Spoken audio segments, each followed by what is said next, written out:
100 తేనెటీగలు గుడుతున్న 20 మంది పిల్లల్ని కాపాడి తన ప్రాణాలను అర్పించిన అంగన్వాడీ వర్కర్ కంచన్ బాయ్ గురించి మనం అందరం తెలుసుకోవాలి. మధ్యప్రదేశ్లో రన్పూర్ అనే ఊర్లో ఈ అంగన్వాడీ ఆయా అక్కడ ఒక నల్ల నీళ్ళ సదుపాయం లేక ఆ స్కూల్కి దగ్గరలో ఉన్న ఒక బోర్ పంపు దగ్గరికి పోయి ఆమె పనులు చేసుకొని వద్దాం అనేసి అనుకునే లోపు అక్కడ సడన్గా తేనెటీగలు అటాక్ చేసినాయంట.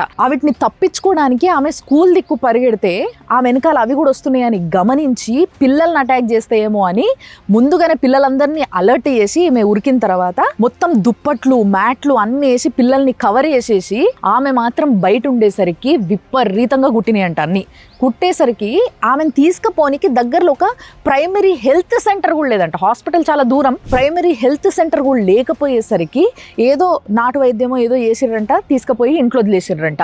ఆమె చనిపోయింది. అంటే స్కూల్లోనే ఒక నల్లుండుంటే అంటే నీళ్ళ సదుపాయం ఏదైనా ఉండుంటే ఆమె అసలు బయటకు పోయి పని చేసుకోకపోతుండే. రెండోది, అట్లాంటి ఏదైనా ఎమర్జెన్సీ వచ్చినప్పుడు ఒక ప్రైమరీ హెల్త్ సెంటర్ అని ఉండుంటే ఆమె ఈరోజు అట్లీస్ట్ బతికేదేమో, కొంచెం రికవర్ కానీ టైం పట్టినా కానీ బతికేదేమో.